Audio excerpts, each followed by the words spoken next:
ਸਾਡੀ ਇਸ ਖਾਸ ਪੇਸ਼ਕਸ਼ ਦੇ ਵਿੱਚ ਤੁਹਾਡਾ ਸਵਾਗਤ ਹੈ। ਮੈਂ ਹਾਂ ਗੁਰਮੀਤ ਚੌਧਰੀ। ਲੋਕ ਸਭਾ ਚੋਣਾਂ ਤੋਂ ਪਹਿਲਾਂ ਨੇਤਾਵਾਂ ਦੇ ਪਾਰਟੀ ਛੱਡਣ ਅਤੇ ਪਾਰਟੀਆਂ ਦੇ ਵਿੱਚ ਸ਼ਾਮਿਲ ਹੋਣ ਦਾ ਸਿਲਸਿਲਾ ਲਗਾਤਾਰ ਜਾਰੀ ਹੈ। ਸਭ ਤੋਂ ਪਹਿਲਾਂ ਗੱਲ ਕਰਦੇ ਹਾਂ ਆਮ ਆਦਮੀ ਪਾਰਟੀ ਦੀ ਨੇਤਾ ਸ਼ਾਜ਼ੀਆ ਇਲਮੀ ਦੀ। ਸ਼ਾਜ਼ੀਆ ਇਲਮੀ ਆਪਣੇ ਆਪ ਨੂੰ ਠੱਗਿਆ ਹੋਇਆ ਮਹਿਸੂਸ ਕਰ ਰਹੇ ਨੇ। ਆਮ ਆਦਮੀ ਪਾਰਟੀ ਨੇ ਉਹਨਾਂ ਨੂੰ ਟਿਕਟ ਦਿੱਤਾ ਰਾਏ ਬਰੇਲੀ ਤੋਂ, ਤੇ ਰਾਏ ਬਰੇਲੀ ਤੋਂ ਟਿਕਟ ਉੱਤੇ ਚੋਣ ਨਹੀਂ ਲੜਨਾ ਚਾਹੁੰਦੇ ਸ਼ਾਜ਼ੀਆ ਇਲਮੀ ਅਤੇ ਲਗਾਤਾਰ ਕੁਝ ਨਾ ਕੁਝ ਬਿਆਨਬਾਜ਼ੀ ਕਰ ਰਹੇ ਨੇ। ਇਸ ਦੇ ਨਾਲ ਹੀ ਕੁਮਾਰ ਵਿਸ਼ਵਾਸ ਜਿਹੜੇ ਕਿ ਰਾਹੁਲ ਗਾਂਧੀ ਨੂੰ ਮਾਤ ਦੇਣ ਦੇ ਲਈ ਅਮੇਠੀ ਦੇ ਵਿੱਚ ਪਹੁੰਚੇ ਸਨ, ਹੁਣ ਉਹ ਆਪਣੇ ਆਪ ਨੂੰ ਇਕੱਲਾ ਮਹਿਸੂਸ ਕਰ ਰਹੇ ਨੇ।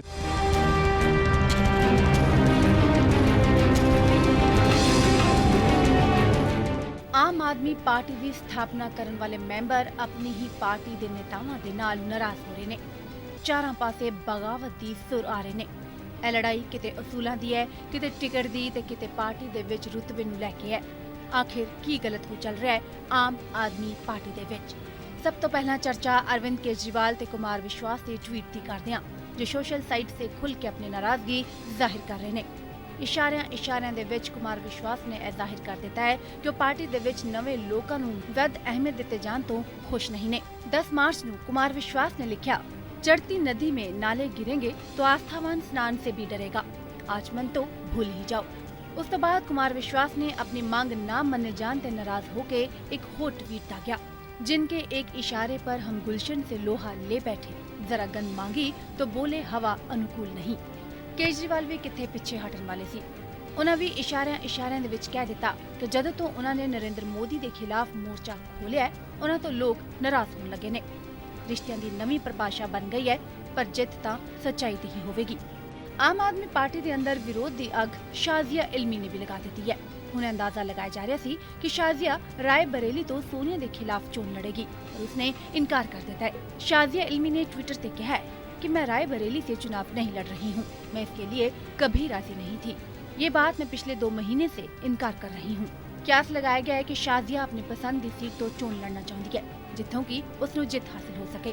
उथे कुमार विश्वास नू भी लग रहा है कि राहुल गांधी के खिलाफ लड़ाई विच ओ इकल्ले पै गए ने, ते जिस शान दे नाल ओ अमेठी वल गए, उस शान दे नाल पार्टी दा साथ उन्हां नू नहीं मिलिया। इस लई उन्हां विच मैंबरां दे खिलाफ गुस्सा भी है ते अकेले पै जाण दा गम भी।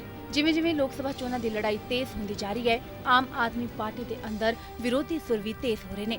केजरीवाल आखिर कदों तक विरोध नू अनसुना करते रह सकते ने?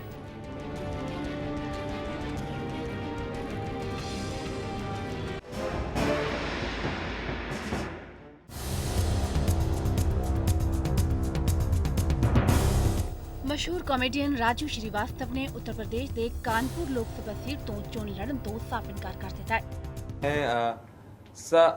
धन्यवाद अपना कानपुर लोकसभा का टिकट समाजवादी पार्टी को वापस लौटा रहा हूं। राजू श्रीवास्तव ਨੂੰ समाजवादी पार्टी ने कानपुर तो चोन लड़न ਦੇ ਲਈ ਟਿਕਟ ਦਿੱਤਾ ਸੀ। ਰਾਜੂ ਸ਼੍ਰੀਵਾਸਤਵ ਨੇ ਮੰਗਲਵਾਰ ਨੂੰ ਇੱਕ ਪ੍ਰੈਸ ਕਾਨਫਰੰਸ ਵਿੱਚ ਕਿਹਾ ਕਿ ਪਾਰਟੀ ਦੀ ਸ਼ਹਿਰੀ ਇਕਾਈ ਸਹਿਯੋਗ ਨਹੀਂ ਦੇ ਰਹੀ ਤੇ ਅਜਿਹੇ ਵਿੱਚ ਉਹਨਾਂ ਦਾ ਚੋਣ ਲੜਨ ਦਾ ਕੋਈ ਮਤਲਬ ਨਹੀਂ ਰਹਿ ਜਾਂਦਾ, ਇਸ ਲਈ ਉਹਨਾਂ ਟਿਕਟ ਵਾਪਸ ਕਰਨ ਦਾ ਫੈਸਲਾ ਲਿੱਤਾ ਹੈ। संगठन से कि वहाँ लोग सहयोग नहीं कर रहे हैं और हमसे बोले कि आप कानपुर पहुँचिए और इस बीच में सब दुरुस्त कर दूंगा, ज़रूरत पड़ी तो मैं बदलाव भी कर दूंगा, ज़रूरत पड़ी तो मैं कुछ लोगों को उनके पद से हटा दूंगा। लेकिन वो या तो भूल गए या उन्होंने इस तरह का कोई आदेश दिया और उसका पालन नहीं हुआ। उधर समाजवादी पार्टी का कहना है कि राजू श्रीवास्तव चोणां नूं गंभीरता नाल नहीं लै रहे सन, इसलिए उन्हां दा टिकट पहला ही कट दिता गया सी। राजू श्रीवास्तव ने प्रेस कानफ्रेंस विच कहा कि पार्टी दा उम्मीदवार ओ ने, पर कानपुर विच जो होर्डिंग्स लगदे ने उन्हां विच शहरी प्रधान दी फोटो हुंदी है। यही नहीं, जो लोग उन्हां नाल ऑफिस विच मिलन आंदे ने उन्हां नूं इह कह दिता जांदा है कि वो इत्थे ना आण ते शहरी प्रधान दे दफ्तर विच जाके अपनी हाज़री लवाण। उन्होंने कहा कि शुरू विच उन्हां नूं इह लग्या कि नाराजगी सुभाविक है ते बाद विच नेता जी यानी मुलायम सिंह यादव दा हुक्म सारे कार्यकर्ता मन लैणगे, पर अजिहा नहीं होया।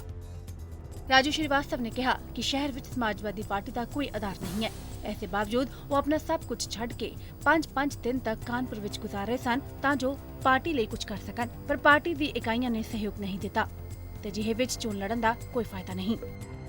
उधर पार्टी ने भी उन्हां दी थां ऑल इंडिया उद्योग व्यापार प्रतिनिधि मंडल के प्रधान सुरेंद्र मोहन अग्रवाल नूं कानपुर तो अपना उम्मीदवार ऐलान दिता है। इस तो इलावा कानपुर महानगर की सपा इकाई भी भंग कर दी गई है। ਰਾਜੂ ਸ਼੍ਰੀਵਾਸਤਵ ਨੇ ਦੱਸਿਆ ਕਿ ਨੇਤਾ ਜੀ ਯਾਨੀ ਮੁਲਾਇਮ ਸਿੰਘ ਯਾਦਵ ਨੇ ਉਹਨਾਂ ਨੂੰ 1 ਸਾਲ ਪਹਿਲਾਂ ਹੀ ਇੱਥੋਂ ਉਮੀਦਵਾਰ ਐਲਾਨ ਦਿੱਤਾ ਸੀ ਤੇ ਉਦੋਂ ਤੋਂ ਹੀ ਉਹ ਚੋਣ ਪ੍ਰਚਾਰ ਦੇ ਵਿੱਚ ਲੱਗੇ ਸਨ। ਪਰ ਸਥਾਨਕ ਨੇਤਾਵਾਂ ਦੇ ਸਹਿਯੋਗ ਨਾ ਮਿਲਣ ਕਰਕੇ ਉਹ ਖੁਦ ਨੂੰ ਇਕੱਲਿਆਂ ਮਹਿਸੂਸ ਕਰ ਰਹੇ ਸਨ, ਕਿਉਂਕਿ ਸਪਾ ਦੀ ਕਾਨਪੁਰ ਇਕਾਈ ਉਹਨਾਂ ਦਾ ਲਗਾਤਾਰ ਵਿਰੋਧ ਕਰ ਰਹੀ ਸੀ। ਹਰ ਥਾਂ ਤੇ ਉਹਨਾਂ ਨੂੰ ਅਣਗੌਲਿਆ ਕੀਤਾ ਜਾ ਰਿਹਾ ਸੀ। ਰਾਜੂ ਸ਼੍ਰੀਵਾਸਤਵ ਨੇ ਇਹ ਵੀ ਕਿਹਾ ਕਿ ਮੁੱਖ ਮੰਤਰੀ ਅਖਿਲੇਸ਼ ਯਾਦਵ ਦੇ ਕਹਿਣ ਦੇ ਬਾਵਜੂਦ ਵੀ ਸਥਾਨਕ ਸੰਗਠਨ ਉਹਨਾਂ ਦਾ ਸਹਿਯੋਗ ਨਹੀਂ ਕਰ ਰਹੇ ਸਨ ਤੇ ਮਜਬੂਰ ਹੋ ਕੇ ਉਹਨਾਂ ਨੂੰ ਆਪਣੀ ਟਿਕਟ ਵਾਪਸ ਕਰਨੀ ਪਈ।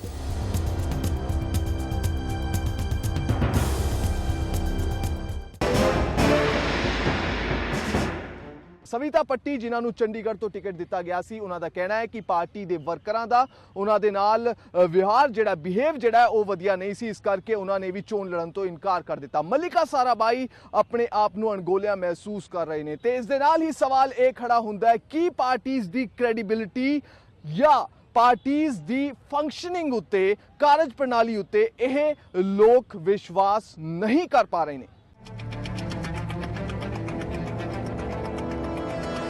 ਆਮ ਆਦਮੀ ਪਾਰਟੀ ਦੀ ਚੰਡੀਗੜ੍ਹ ਲੋਕ ਸਭਾ ਸੀਟ ਤੋਂ ਉਮੀਦਵਾਰ ਸਵਿਤਾ ਪੱਟੀ ਨੇ ਮੈਦਾਨ ਛੱਡ ਕੇ पार्टी ਲਈ मुसीबत खड़ी कर दी है। हमने जो लड़ाई, जो मुहिम शुरू की है, that is more important, not कि कौन कहाँ से खड़ा हो रहा है, ये ऑफिस ज़रूरी है या नहीं है। सो मैं आम आदमी पार्टी की बहुत शुक्रगुजार हूँ that they have given me such a huge opportunity, a huge platform. और अगर ये चीज़ नहीं मटीरियलाइज हुई तो कोई बात नहीं, उसमें क्या है, what is there, it's not the end of the world.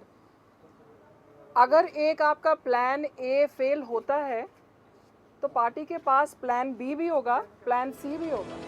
Savita ਪੱਟੀ ਨੇ ਲੋਕ ਸਭਾ ਚੋਣ ਲੜਨ ਤੋਂ ਸਾਫ਼ ਇਨਕਾਰ ਕਰਦਿਆਂ ਬੀਤੇ ਦਿਨੀ ਪਾਰਟੀ ਹਾਈ ਕਮਾਨ ਨੂੰ ਦੱਸਿਆ ਕਿ ਪਾਰਟੀ ਵਰਕਰ ਉਸ ਦੇ ਨਾਲ ਨਹੀਂ ਚੱਲ ਰਹੇ, ਜਿਸ ਕਾਰਨ ਉਸ ਨੂੰ ਖਾਸੀ ਪਰੇਸ਼ਾਨੀ ਝੱਲਣੀ ਪੈ ਰਹੀ ਹੈ ਤੇ ਉਸ ਦੀ ਪਾर्टी ਲਈ ਕੀਤੀ ਜਾ ਰਹੀ ਮਿਹਨਤ ਵੀ ਕਿਸੇ ਖਾਤੇ ਵਿੱਚ नहीं पै रही।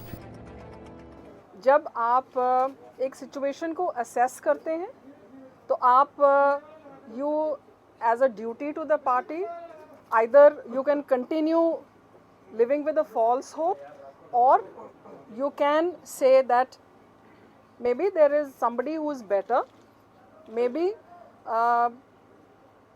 that there is a problem which needs to be addressed. The question is not elections. Kejriwal साहब का एक लॉन्ग विजन प्लान है इस देश के लिए। कोई ये नहीं है कि हम सिर्फ 1 महीने के लिए सोच रहे हैं। The question is not elections and winning it.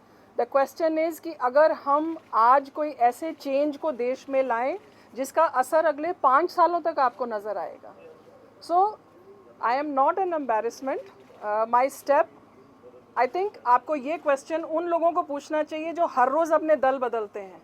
At least I have the courage and the conviction to say कि अगर आपने मुझे ये काम सौंपा है तो मैंने कोशिश की है, लेकिन शायद मेरी स्ट्रेंथ कहीं और है। मेरी स्ट्रेंथ है, मुझे ये मालूम है। मेरी स्ट्रेंथ, अगर आप जर्नलिस्ट्स हैं, आपको भी तो कोई बीट आपकी स्ट्रेंथ के हिसाब से ही दी जाती है ना। So as a journalist you are also finding that strength. I know what my strength is, और मैं उस मेहनत और उस स्ट्रेंथ के साथ मैं केजरीवाल साहब के जो क्रूसेड है करप्शन का, मैं हमेशा से उससे जुड़ी रही हूँ। मैं हर बार यही कहती रही हूँ कि हम अनऑफिशियली आम आदमी पार्टी, जसपाल भट्टी एक ऐसी सोच है जिसने करप्शन को हमेशा अपने काम का मुद्दा बनाया। सो मेरे लिए मैं अब कोई बहुत डिफरेंट कोई चीज़ नहीं, वो सोच मेरे लिए ऑलरेडी है। सो आई थिंक जो एम्बैरेसमेंट की आप बात करते हैं, एम्बैरेसमेंट उन पार्टीज़ को होनी चाहिए कि जिनके कैंडिडेट आज इस पार्टी में है, कल उस पार्टी में। ਪੱਟੀ ਨੇ ਹਾਈਕਮਾਨ ਨੂੰ ਚਿੱਠੀ ਰਾਹੀਂ ਸੂਚਿਤ ਕੀਤਾ ਤੇ ਚੋਣ ਲੜਨ ਵਿੱਚ ਆਪਣੀ ਅਸਮਰਥਤਾ ਜਤਾ ਦਿੱਤੀ। अभी मैंने सिर्फ कैंडिडेचर ही छोड़ा है और मैं थोड़ा सा अब विचार करूँगी कि मेरा आगे प्लेटफॉर्म, क्योंकि आप सब हमें जानते हैं, चंडीगढ़ की प्रेस है, आपने हमें देखा हुआ है डिफरेंट प्लेटफॉर्म्स में, वो थोड़ा सा मुझे let me decide on how I will pursue. ਹੁਣ ਆਪ ਤੋਂ ਚੰਡੀਗੜ੍ਹ ਲੋਕ ਸਭਾ ਸੀਟ ਲੜਨ ਦੇ ਲਈ ਕਈ ਉਮੀਦਵਾਰਾਂ ਨੇ ਹੱਥ ਪੈਰ ਮਾਰਨੇ ਸ਼ੁਰੂ ਕਰ ਦਿੱਤੇ ਨੇ। ਮੰਨਿਆ ਜਾ ਰਿਹਾ ਹੈ ਕਿ ਬਾਲੀਵੁੱਡ ਅਦਾਕਾਰਾ ਗੁਲਪਨਾਗ ਇਸ ਸੀਟ ਤੋਂ ਆਪ ਦੀ ਉਮੀਦਵਾਰ ਹੋ ਸਕਦੀ ਹੈ। ਦੱਸ ਦਈਏ ਕਿ ਗੁਲਪਨਾਗ ਦੇ ਪਿਤਾ ਪਹਿਲਾਂ ਹੀ ਆਪ ਪਾਰਟੀ ਵਿੱਚ ਸ਼ਾਮਿਲ ਹੋ ਗਏ ਨੇ। ਜ਼ਿਕਰਯੋਗ ਹੈ ਕਿ ਸਵਿਤਾ ਪੱਟੀ ਨੇ ਆਪਣੇ ਪਤੀ ਸਵਰਗੀ ਜਸਪਾਲ ਪੱਟੀ ਵੱਲੋਂ ਭ੍ਰਿਸ਼ਟਾਚਾਰ ਖਿਲਾਫ ਨਾਟਕਾਂ ਦੇ ਜ਼ਰੀਏ ਤੁਰੀ ਜੰਗ ਦਾ ਹਵਾਲਾ ਦੇ ਕੇ ਟਿਕਟ ਹਾਸਲ ਕੀਤੀ ਸੀ ਤੇ ਵੋਟਰਾਂ ਨੂੰ ਵੀ ਐਸੇ ਤਰਕ ਦੇ ਆਧਾਰ ਤੇ ਨਾਲ ਜੋੜਿਆ ਜਾ ਰਿਹਾ ਸੀ। भागी नहीं हूँ, जैसे आपके पार्टी के लोग कह रहे हैं। मैं भागी नहीं हूँ। मैं एक ऐसी सोच के साथ जुड़ी हुई हूँ, जो इंसान अकेला 30 सालों करप्शन के लिए लड़ता रहा, वो इंसान कहीं नहीं भागा। ਸਵਿਤਾ ਪੱਟੀ ਵੱਲੋਂ ਤਾਂ ਪਾਰਟੀ ਵਰਕਰਾਂ ਨੂੰ ਹੇਠਲੇ ਪੱਧਰ ਤੋਂ ਨਾਲ ਜੋੜਨ ਦੀ ਆਪ ਦੀ ਟੋਪੀ ਪਾ ਕੇ ਇੱਕ ਦਿਨ ਪ੍ਰਚਾਰ ਵੀ ਕੀਤਾ ਗਿਆ। ਪਰ ਸਵਿਤਾ ਪੱਟੀ ਦੇ ਚੋਣ ਲੜਨ ਤੋਂ ਨਾ ਕਰਨ ਤੋਂ ਬਾਅਦ ਪਾਰਟੀ ਵਿੱਚ ਟਿਕਟ ਦੇ ਚਾਹਵਾਨਾਂ ਨੇ ਦਿੱਲੀ ਵਿੱਚ ਡੇਰਾ ਲਾ ਲਿਆ। ਕਿਆਸ ਇਹੀ ਨੇ ਕਿ ਗੁਲਪਨਾਗ ਨੂੰ ਇੱਥੋਂ ਟਿਕਟ ਦਿੱਤੀ ਜਾ ਸਕਦੀ ਹੈ। ਮੌਜੂਦਾ ਸਮੇਂ ਚੰਡੀਗੜ੍ਹ ਦੇ ਵਿੱਚ ਸਿਰਫ ਚੋਣ ਮੈਦਾਨ ਤੋਂ ਬਹੁਜਨ ਸਮਾਜ ਪਾਰਟੀ ਦੀ ਉਮੀਦਵਾਰ ਜੰਨਤ ਜਹਾਂ ਹੀ ਰਹਿ ਗਈ ਹੈ, ਕਿਉਂਕਿ ਹਜੇ ਤੱਕ ਕਾਂਗਰਸ ਤੇ ਭਾਜਪਾ ਦੋਹਾਂ ਪਾਰਟੀਆਂ ਨੇ ਵੀ ਚੰਡੀਗੜ੍ਹ ਲੋਕ ਸਭਾ ਸੀਟ ਲਈ ਉਮੀਦਵਾਰਾਂ ਦੇ ਨਾਮ ਦਾ ਐਲਾਨ ਨਹੀਂ ਕੀਤਾ ਹੈ।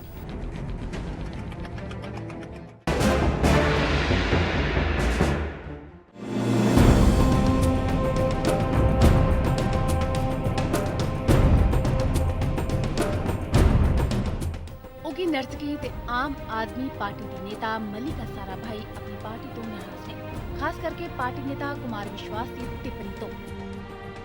मोदी जी आपका भविष्य उज्जवल है, आप दिल्ली में तो बैठोगे ही, वो तो मुझे पता है।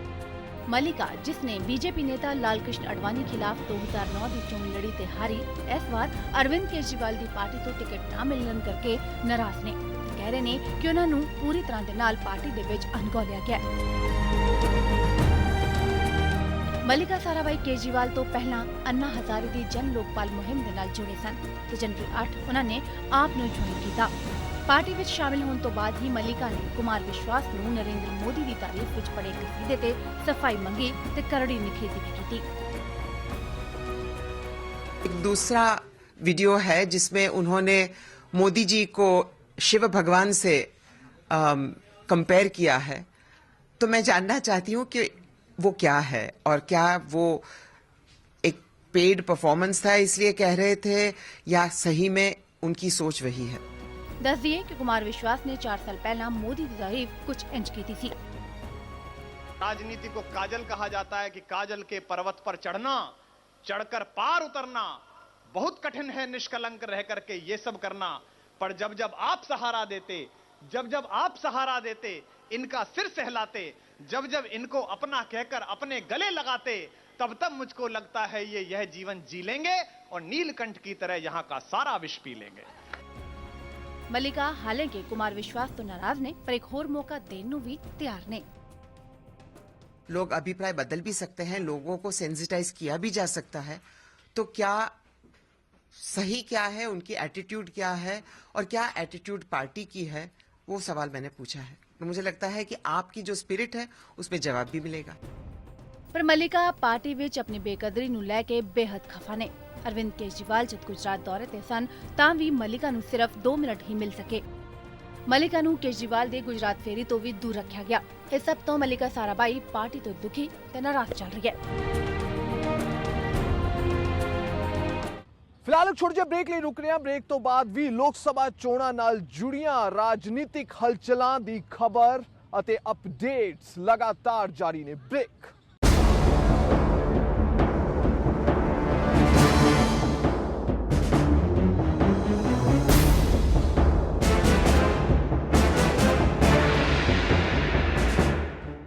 ਲੋਕ ਸਭਾ ਚੋਣਾਂ ਤੋਂ ਪਹਿਲਾਂ ਕਾਂਗਰਸ ਨੂੰ ਵੱਡਾ ਝਟਕਾ ਲੱਗਿਆ। ਕਾਂਗਰਸ ਦੇ ਆਪਣੇ ਮੰਤਰੀ ਡੀ ਪੁਰੰਦੇਸ਼ਵਰੀ ਨੇ ਕਾਂਗਰਸ ਛੱਡਣ ਦਾ ਫੈਸਲਾ ਕਰ ਲਿਆ। ਇਸ ਦੇ ਨਾਲ ਹੀ ਹਰਿਆਣਾ ਦੇ ਵਿੱਚ ਪਾਰਟੀ ਦੇ ਵੱਡੇ ਨੇਤਾ ਵਿਨੋਦ ਸ਼ਰਮਾ ਉਹਨਾਂ ਨੇ ਪਾਰਟੀ ਛੱਡ ਦਿੱਤੀ। ਵਿਨੋਦ ਸ਼ਰਮਾ ਉਹ ਨੇਤਾ ਨੇ ਜਿਨ੍ਹਾਂ ਨੂੰ ਕਿ ਹਰਿਆਣਾ ਦੇ ਮੁੱਖ ਮੰਤਰੀ ਭੁਪਿੰਦਰ ਸਿੰਘ ਹੁੱਡਾ ਦਾ ਖਾਸ ਮੰਨਿਆ ਜਾਂਦਾ ਸੀ ਅਤੇ ਨਾਲ ਹੀ ਉਹਨਾਂ ਨੂੰ ਹਰਿਆਣਾ ਦਾ ਬੈਕਅਪ ਸੀਐਮ ਵੀ ਕਿਹਾ ਜਾਂਦਾ ਸੀ। ਕਾਂਗਰਸ ਦੇ ਅੰਬਾਲਾ ਤੋਂ ਵਿਧਾਇਕ ਰਹੇ ਵਿਨੋਦ ਸ਼ਰਮਾ ਨੇ ਕਾਂਗਰਸ ਨੂੰ ਅਲਵਿਦਾ ਕਹਿ ਦਿੱਤਾ। ਉਹਨਾਂ ਆਪਣਾ ਅਸਤੀਫਾ ਪਾਰਟੀ ਹਾਈ ਕਮਾਨ ਨੂੰ ਭੇਜ ਦਿੱਤਾ ਸੀ। ਇਸ ਦੇ ਨਾਲ ਹੀ ਇਹ ਵੀ ਜ਼ਾਹਿਰ ਹੋ ਗਿਆ ਕਿ ਕਾਂਗਰਸ ਦੀ ਅੰਦਰੂਨੀ ਫੁੱਟ ਹੁਣ ਬਾਹਰ ਆ ਚੁੱਕੀ ਹੈ। ਇੱਕ ਤੋਂ ਬਾਅਦ ਇੱਕ ਕਾਂਗਰਸੀ ਕਾਂਗਰਸ ਛੱਡ ਕੇ ਜਾ ਰਹੇ ਨੇ। ਅਟਕਲਾਂ ਇਹ ਵੀ ਲਗਾਈਆਂ ਜਾ ਰਹੀਆਂ ਨੇ ਕਿ ਵਿਨੋਦ ਸ਼ਰਮਾ ਕਰਨਾਲ ਤੋਂ ਚੋਣ ਲੜਨ ਦੇ ਇੱਛੁਕ ਨੇ, ਕਿਉਂਕਿ ਕਰਨਾਲ ਦੇ ਵਿੱਚ ਬ੍ਰਾਹਮਣ ਵੋਟ ਬਹੁਤ ਜ਼ਿਆਦਾ ਨੇ। ਜੇਕਰ ਅਜਿਹਾ ਹੁੰਦਾ ਹੈ ਤਾਂ ਕਰਨਾਲ ਤੋਂ ਕਾਂਗਰਸ ਦੇ ਸਾਂਸਦ ਅਰਵਿੰਦ ਸ਼ਰਮਾ ਦੇ ਲਈ ਦਿੱਕਤਾਂ ਖੜੀਆਂ ਹੋ ਸਕਦੀਆਂ ਨੇ ਤੇ ਉਹਨਾਂ ਨੂੰ ਖਾਸਾ ਨੁਕਸਾਨ ਵੀ ਹੋ ਸਕਦਾ ਹੈ। ਦੂਜੇ ਪਾਸੇ ਭਾਜਪਾ ਇਸ ਮਾਮਲੇ ਨੂੰ ਲੈ ਕੇ ਇਹ ਕਹਿ ਰਹੀ ਹੈ ਕਿ ਵਿਨੋਦ ਸ਼ਰਮਾ ਨਾ ਤਾਂ ਕਾਂਗਰਸ ਦੇ ਰਹੇ, ਨਾ ਭਾਜਪਾ ਦੇ ਤੇ ਨਾ ਹੀ ਹਜਕਾ ਦੇ। ਵਿਨੋਦ ਸ਼ਰਮਾ 10 ਸਾਲ ਕਾਂਗਰਸ ਵਿੱਚ ਰਹਿ ਕੇ ਉੱਥੇ ਮਲਾਈ ਚੱਟੀ ਤੇ ਹੁਣ ਜਦ ਉਹਨਾਂ ਨੂੰ ਕਾਂਗਰਸ ਡੁੱਬਦਾ ਹੋਇਆ ਜਹਾਜ਼ ਦਿਖ ਰਿਹਾ ਹੈ ਤਾਂ ਆਪਣੀ ਦੁਕਾਨਦਾਰੀ ਚਲਾਉਣ ਦੇ ਲਈ ਉਹ ਨਵੀਂ ਪਾਰਟੀ ਦੇ ਵਿੱਚ ਸ਼ਾਮਿਲ ਹੋ ਰਹੇ ਨੇ। ਇਸ ਮਾਮਲੇ ਨੂੰ ਲੈ ਕੇ ਕਾਂਗਰਸ ਦੇ ਪ੍ਰਦੇਸ਼ ਪ੍ਰਵਕਤਾ ਤਰਲੋਚਨ ਸਿੰਘ ਨੇ ਕਿਹਾ ਕਿ ਉਹ ਬੇहद ਹੈਰਾਨ ਨੇ ਕਿ ਰਾਜੀਵ ਗਾਂਧੀ ਦੇ ਵੇਲੇ ਤੋਂ ਜੁੜੇ ਵਿਧਾਇਕ ਵਿਨੋਦ ਸ਼ਰਮਾ ਨੇ ਪਾਰਟੀ ਨੂੰ ਅਲਵਿਦਾ ਕਹਿ ਦਿੱਤਾ ਹੈ। ਉਹਨਾਂ ਦਾ ਕਹਿਣਾ ਸੀ ਪਰ ਇਸ ਦੇ ਨਾਲ ਪਾਰਟੀ ਤੇ ਕੋਈ ਫਰਕ ਨਹੀਂ ਪਏਗਾ क्योंकि कांग्रेस पार्टी एक समंदर है। स्वर्गीय श्री राजीव गांधी जी को वो अपना आदर्श मानते थे और उनका कांग्रेस एकदम मोह भंग होना आश्चर्यजनक है, लेकिन कांग्रेस एक समुद्र है जिसमें बहुत लोग आते हैं, बहुत चले जाते हैं। मैं मानता हूँ उनके जाने से कांग्रेस को कोई नुकसान नहीं होने वाला, क्योंकि बहुत जल्द इसकी भरपाई हो जाएगी। ਹਾਲਾਂਕਿ ਇਹ ਮੰਨਿਆ ਜਾ ਰਿਹਾ ਹੈ ਕਿ ਵਿਨੋਦ ਸ਼ਰਮਾ ਹਜਕਾ ਤੋਂ ਕਰਨਾਲ ਤੋਂ ਟਿਕਟ ਚਾਹੁੰਦੇ ਨੇ ਪਰ ਉਹਨਾਂ ਦੀ ਇਹ ਵਿਉਂਤਬੰਦੀ ਕੁਝ ਦਿਨ ਪਹਿਲਾਂ ਸੁਸ਼ਮਾ ਸਵਰਾਜ ਨੇ ਟਵੀਟ ਰਾਹੀਂ ਫੇਲ ਕਰ ਦਿੱਤੀ। ਦੱਸ ਦਈਏ ਕਿ ਸੁਸ਼ਮਾ ਸਵਰਾਜ ਨੇ ਟਵੀਟ ਰਾਹੀਂ ਇਹ ਨਾਰਾਜ਼ਗੀ ਜ਼ਾਹਿਰ ਕੀਤੀ ਸੀ ਕਿ ਵਿਨੋਦ ਸ਼ਰਮਾ ਨੂੰ ਹਜਕਾ ਦੇ ਵਿੱਚ ਸ਼ਾਮਿਲ ਕੀਤਾ ਜਾ ਰਿਹਾ ਹੈ। ਜਿਹੜੇ ਰਾਮ ਕਿਰਪਾਲ ਯਾਦਵ ਨੇ ਉਹਨਾਂ ਨੇ ਆਰਜੇਡੀ ਨੂੰ ਛੱਡ ਕੇ ਬੀਜੇਪੀ ਵਿੱਚ ਸ਼ਾਮਿਲ ਹੋਣ ਦਾ ਫੈਸਲਾ ਕੀਤਾ। ਅਸ਼ੋਕ ਅਗਰਵਾਲ ਜਿਹੜੇ ਕਿ ਟਿਕਟ ਦੇ ਚਾਹਵਾਨ ਸਨ ਆਮ ਆਦਮੀ ਪਾਰਟੀ ਤੋਂ, ਉਹਨਾਂ ਨੇ ਪਾਰਟੀ ਨੂੰ ਅਲਵਿਦਾ ਕਹਿ ਦਿੱਤਾ। ਕੁੱਲ ਮਿਲਾ ਕੇ ਸਭ ਤੋਂ ਵੱਡਾ ਨੁਕਸਾਨ ਹੋਇਆ ਕਾਂਗਰਸ ਦਾ ਤੇ ਫਾਇਦੇ ਦੇ ਵਿੱਚ ਰਹੀ ਬੀਜੇਪੀ। ਰਾਸ਼ਟਰੀ ਜਨਤਾ ਦਲ ਤੋਂ ਬਾਗੀ ਹੋਏ ਨੇਤਾ ਰਾਮ ਕਿਰਪਾਲ ਯਾਦਵ ਬੁੱਧਵਾਰ ਨੂੰ ਆਖਿਰਕਾਰ ਭਾਜਪਾ ਦੇ ਵਿੱਚ ਸ਼ਾਮਿਲ ਹੋ ਗਏ। ਇਸ ਮੌਕੇ ਉਹਨਾਂ ਰਾਜਦ ਮੁਖੀ ਲਾਲੂ ਪ੍ਰसाद यादव ਤੇ ਨਿਸ਼ਾਨਾ ਕੀਤਾ ਤੇ ਨਰਿੰਦਰ ਮੋਦੀ ਦੀ ਜੰਮ ਕੇ ਤਾਰੀਫ ਕੀਤੀ। आने वाले जो समय है उसके परिवर्तन की धारा को जो एक नई दिशा देश में दे रहे हैं भाई नरेंद्र मोदी जी। ਟੀਵੀ ਤੇ ਉਹਨਾਂ ਦਾ ਬਿਆਨ ਸੁਣਦਿਆਂ ਹੀ ਲਾਲੂ ਨੇ ਉਸ ਦੀ ਤੁਲਨਾ ਭਸਮਾਸੁਰ ਦੇ ਨਾਲ ਕੀਤੀ ਤੇ ਕਿਹਾ ਕਿ ਜਿਵੇਂ ਭਸਮਾਸੁਰ ਦਾ ਅੰਤ ਹੋਇਆ ਸੀ ਉਵੇਂ ਹੀ ਰਾਮ ਕਿਰਪਾਲ ਵੀ ਭਸਮ ਹੋ ਜਾਣਗੇ। ਪਰ ਥੋੜੀ ਦੇਰ ਬਾਅਦ ਹੀ ਭਾਜਪਾ ਨੇਤਾ ਨਵਲ ਕਿਸ਼ੋਰ ਯਾਦਵ ਨੇ ਅਜਿਹਾ ਬਿਆਨ ਦਿੱਤਾ ਜਿਸ ਨਾਲ ਪਾਰਟੀ ਵਿੱਚ ਰਾਮ ਕਿਰਪਾਲ ਦੇ ਨਾਂ ਤੇ ਕਲਾ ਦੇ ਅਸਾਰ ਸਾਫ਼ ਦਿਖ ਗਏ। ਭਾਜਪਾ ਨੇ ਰਵਿਸ਼ੰਕਰ ਪ੍ਰਸਾਦ ਦੇ ਜ਼ਰੀਏ ਰਾਮ ਕਿਰਪਾਲ ਯਾਦਵ ਨੂੰ ਪਾਰਟੀ ਵਿੱਚ ਸ਼ਾਮਿਲ ਤਾਂ ਕਰ ਲਿਆ ਪਰ ਇਸ ਦੇ ਤੁਰੰਤ ਬਾਅਦ ਇਹ ਸੰਕੇਤ ਮਿਲੇ ਕਿ ਪਾਰਟੀ ਵਿੱਚ ਇਹ ਮੁਸੀਬਤ ਦਾ ਸਬਬ ਬਣ ਸਕਦੇ ਨੇ। ਲਾਲੂ ਦੀ ਪਾਰਟੀ ਤੋਂ ਹੀ ਭਾਜਪਾ ਵਿੱਚ ਆਏ ਨਵਲ ਕਿਸ਼ੋਰ ਯਾਦਵ ਨੇ ਕਿਹਾ ਕਿ ਰਾਮ ਕਿਰਪਾਲ ਨੇ ਆਪਣੇ ਸਵਾਰਥ ਦੇ ਚੱਲਦਿਆਂ ਹੀ ਭਾਜਪਾ ਨੂੰ ਜੁਆਇਨ ਕੀਤਾ ਤੇ ਰਾਜਦ ਦੇ ਵਿੱਚ ਉਹਨਾਂ ਦੇ ਔਕਾਤ ਨਹੀਂ ਸੀ, ਉਹ ਸਿਰਫ ਲਾਲੂ ਪਰਿਵਾਰ ਦੇ ਨੌਕਰ ਸਨ। ਰਾਮ ਕਿਰਪਾਲ ਦੇ ਆਉਣ ਤੋਂ ਬਾਅਦ ਹੁਣ ਭਾਜਪਾ ਦੇ ਵਿੱਚ ਨਵਲ ਕਿਸ਼ੋਰ ਯਾਦਵ ਦੀ ਪਾਟਲੀ ਪੁੱਤਰ ਸੀਟ ਤੋਂ ਟਿਕਟ ਦੀ ਦਾਅਵੇਦਾਰੀ ਕੁਝ ਕਮਜ਼ੋਰ ਪੈ ਗਈ ਹੈ। ਦੱਸ ਦਈਏ ਕਿ ਪਾਟਲੀ ਪੁੱਤਰ ਸੀਟ ਤੋਂ ਲਾਲੂ ਯਾਦਵ ਨੇ ਆਪਣੀ ਬੇਟੀ ਮੀਸਾ ਭਾਰਤੀ ਨੂੰ ਜਦ ਉਮੀਦਵਾਰ ਐਲਾਨਿਆ ਤਾਂ ਉਸੇ ਵੇਲੇ ਰਾਮ ਕਿਰਪਾਲ ਦੀ ਨਾਰਾਜ਼ਗੀ ਵੱਧ ਗਈ ਤੇ ਉਸਨੇ ਰਾਜਦ ਦੇ ਸਾਰੇ ਅਹੁਦੇ ਛੱਡ ਦਿੱਤੇ ਤੇ 3 ਦਿਨਾਂ ਤੋਂ ਉਹਨਾਂ ਦੇ ਭਾਜਪਾ ਵਿੱਚ ਸ਼ਾਮਿਲ ਹੋਣ ਦੀ ਅਟਕਲਾਂ ਰੋਜ਼ ਲੱਗ ਰਹੀਆਂ ਸਨ। ਤੇ ਬੁੱਧਵਾਰ ਨੂੰ ਇਹਨਾਂ ਅਟਕਲਾਂ ਨੂੰ ਉਦੋਂ ਵਿਰਾਮ ਲੱਗਿਆ ਜਦ ਉਹ ਭਾਜਪਾ ਪ੍ਰਧਾਨ ਰਾਜਨਾਥ ਸਿੰਘ ਦੇ ਨਾਲ ਪ੍ਰੈਸ ਕਾਨਫਰੰਸ ਵਿੱਚ ਆਏ ਤੇ ਪਾਰਟੀ ਵਿੱਚ ਸ਼ਾਮਿਲ ਹੋਣ ਦਾ ਐਲਾਨ ਕਰ ਦਿੱਤਾ ਗਿਆ। पटना के डिप्टी मेयर रह चुके हैं, जो बिल्कुल युवा थे उस समय, और 2 बार वहां विधान परिषद के सदस्य रहे हैं और 3 बार लोकसभा के सदस्य रहे हैं और इस समय राज्यसभा में वह सदस्य हैं। उन्होंने फैसला किया है भारतीय जनता पार्टी की सदस्यता स्वीकार करने का।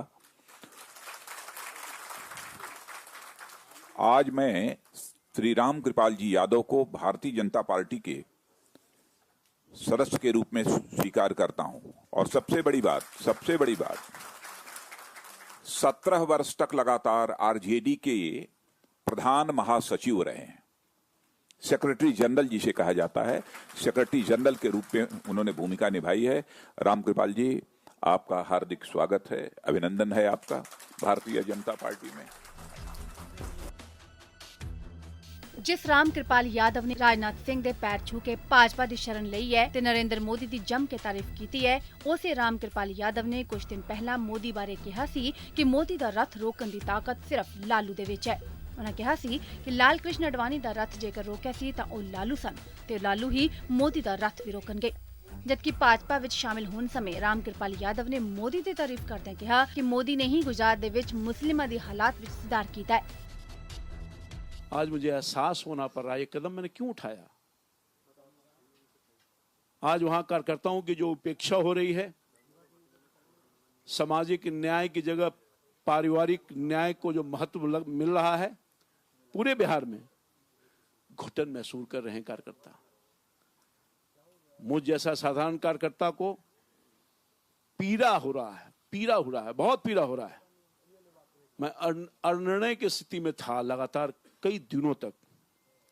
बिहार के कार्यकर्ताओं से मैंने लंबी मंत्रणा की, बाद में इस निर्णय पर पहुंचा कि आर्थिक न्याय के साथ सामाजिक न्याय की अवधारणा को आगे बढ़ाया जाए, ना कि पारिवारिक न्याय की अवधारणा को आगे बढ़ाया जाए।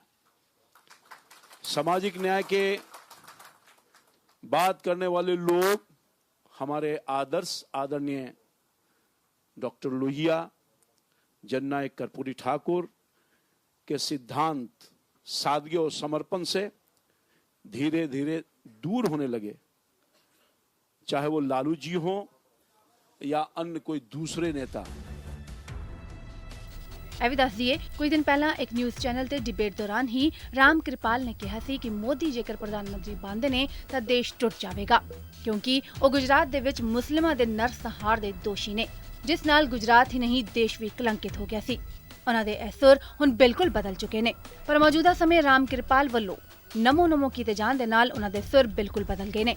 ਮਤਲਬ ਟਿਕਟ ਦਾ ਖੁਮਾਰ ਸਿਰ ਚੜ੍ਹ ਕੇ ਬੋਲ ਰਿਹਾ ਹੈ।